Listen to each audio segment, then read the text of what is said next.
இந்த டீலிமிட்டேஷனுக்கான அனைத்து கட்சி கூட்டம், தாவேகா கட்சியுடைய தலைவருக்கு இப்போ இதுக்கு தார்மீகமான பொறுப்போ கடமையோ இருக்கா? அவங்க கட்சிக்கு ஒரு எம்பி கூட கிடையாது, அதனால அது தார்மீக கடமை உட்பட்டவர்கள்னா அது கிடையாது.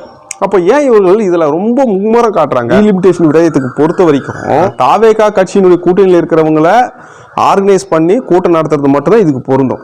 ஆனால் அனைத்து கட்சி கூட்டம் எதுக்கு நடத்தணும்? உண்மையாகவே விஜய் அவர்களுக்கு தார்மீக கடமையும் பொறுப்பு எதில் இருந்தது?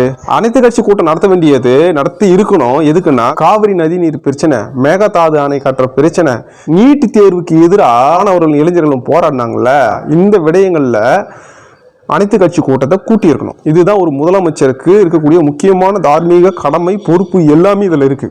ஆனால் இந்த காவிரி நதி நீர் பிரச்சனையில் போராடினவங்க, நீட் தேர்வை எதிர்த்து போராடின மாணவர்கள், இளைஞர்கள், விவசாயிகள் எல்லாரையும் கொடூரமாக தாக்குனது, கைது பண்ணது, அவங்க மேலே வழக்கு போட்டது, இதுதான் நடந்துச்சு. அப்போ இவர் வாயை திறக்க வேண்டிய இடத்துல கள்ள மௌனி மாதிரி இருந்துட்டு இவ்வளோ நாளா இப்போ இதை பற்றி ஏன் எக்ஸ்ப்ளோஷன் பண்ணுறாங்க அப்படின்னு சொன்னால், முக்கியமான விஷயம், இவங்க தாக்கல் செய்த இந்த பட்ஜெட் தமிழ்நாட்டினுடைய வரலாற்றிலே ஒரு மட்டமான பட்ஜெட் எதுவுமே கிடையாது.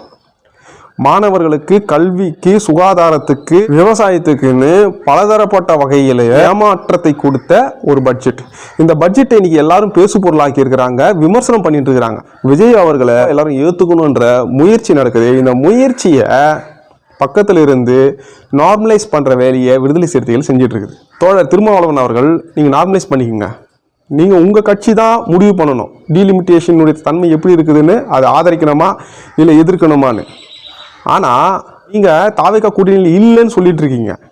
டீலிமிட்டேஷனுக்கு சம்மந்தமே இல்லாமல் அனைத்து கட்சி கூட்டன்றீங்க. உங்களுடைய கூட்டணிக்குள்ளே தான் நீங்கள் பேசணும். பாராளுமன்ற உறுப்பினர்கள் இருக்கக்கூடிய கூட்டணிக்குள்ளே தான் நீங்கள் பேசணும்.